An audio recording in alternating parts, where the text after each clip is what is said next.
हमारे दादाजी इस दुनिया में आए, उनकी शादी हुई, पिताजी आ गए, उनकी शादी हुई, हम आ गए, हमारी शादी हुई, हमारे बच्चे आ गए, उनकी शादी हुई, उनके बच्चे आ गए। ये सिस्टम नहीं है, ये बहुत जिम्मेदारी का काम है।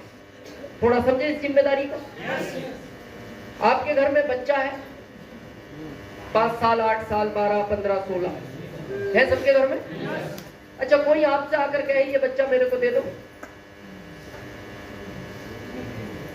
नहीं दोगे? आप में से कोई भी नहीं देगा।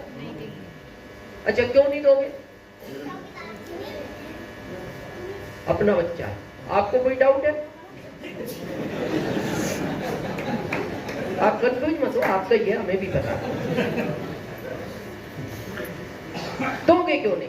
इसके पीछे 3 कारण है, बड़े ध्यान से सुनना। पहला, आपका उससे इमोशनल अटैचमेंट जुड़ा हुआ है। जितना ज्यादा दिन बच्चा आपके साथ रहेगा, आपका इमोशनल अटैचमेंट बढ़ता जाएगा।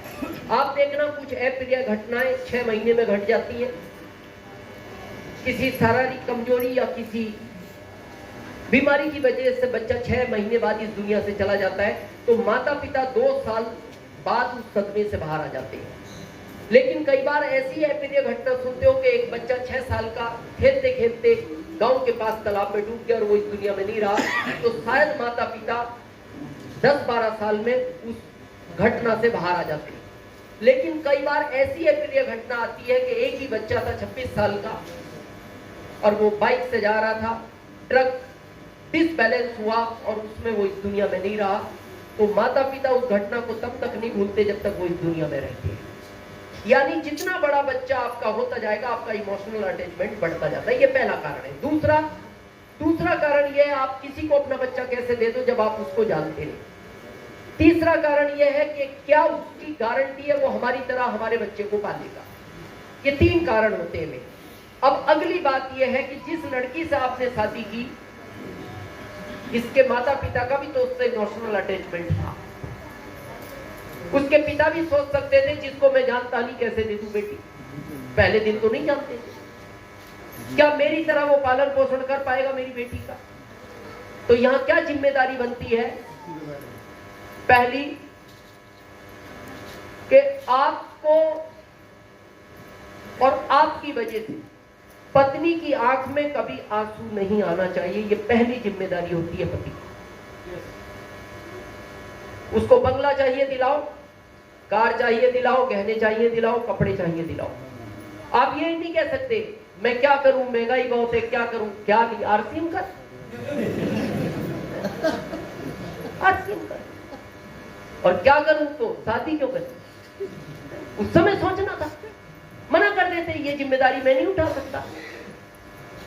और याद रखना, जिस घर में, ये पुरुष वर्ग बहुत ध्यान से सुनना, जिस घर में पत्नी की आंख से आंसू गिरते हैं उस घर में लक्ष्मी कभी भी निवास नहीं करती। लक्ष्मी रुष्ट होकर उस घर से गायब हो जाती। तो ये जिम्मेदारी का मामला है, ये ऐसा नहीं है ये सिस्टम चला आ रहा, हो गई कर ली नहीं, बहुत जिम्मेदारी है।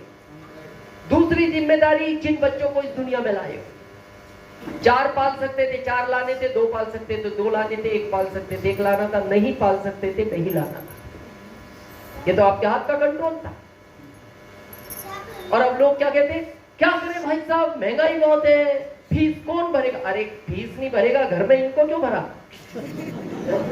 ये क्या आसमान से गिर गए? ये जिम्मेदारी का मामला है। हमारे एक ही बेटा है, तो बहुत लोग कई बार पूछते हैं फैमिली में कौन कौन है, मैंने कहा एक ही बेटा। एक ही क्यों? एक है, एक ही है भाई साहब, एक, अरे एक ही है, अब क्या करेंगे?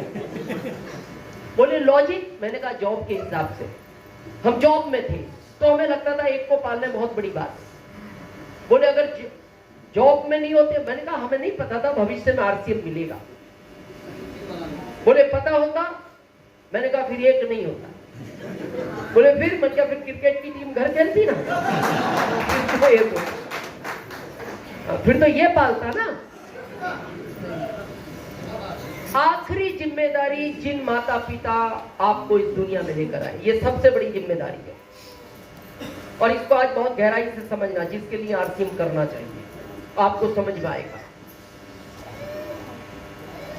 आपको पता है कितने लोग जानते हैं पहले कम उम्र में शादियां हो जाती? लगभग 14, 15, 16 साल। पता है लॉजिक क्या था? प्रैक्टिकल समझे क्या लॉजिक था? बच्चा 15 साल का है, जवान है, जल्दी शादी हो जाएगी तो इसके बच्चे जल्दी हो जाएंगे, और इसके बच्चे जल्दी हो जाएंगे तो ये उनको जल्दी पाल के बड़ा कर देगा, और जब इसके शरीर में ताकत नहीं बचेगी तो बच्चे इसको पाल लेंगे। ये लॉजिक था, कम एज में शादियां कर देंगे। आजकल फैशन बन गई, मतलब इसको लोग स्टेटस मानने लगे, जितना लेट शादी करो उतना अच्छा। 30 साल, 35 साल, 40 साल, मेट्रो सिटी में 50 में कर रहे हैं। अब वो 50 में शादी करता है, 52 में बच्चा हुआ। जब बच्चा 5 साल का हुआ, ये 57 का हो गया। तो अब ये दोनों टेंशन में रहते हैं, किसको कौन पालेगा। और बच्चा देखता है ये बाप बूढ़ा होता जा रहा है, मेरे को कौन पालेगा। बाप देख रहा मैं बूढ़ा होता जा रहा हूं, इसको कौन पालेगा। क्या लॉजिक था? जब मेरा शरीर काम ना करे तो बच्चे मेरे को पालेंगे। ईमानदारी से बताना, जब माता पिता को आपकी सख्त जरूरत है, क्या आप माता पिता के साथ हो? 80% लोग माता पिता के साथ नहीं रहते, और कारण एक ही है भाई, आपका कहीं भी जॉब लगा तो आप जॉब के लिए बाहर चले गए ना, और माता पिता वहीं रह गए। वो बूढ़े माता पिता है और उनको अभी सख्त जरूरत है।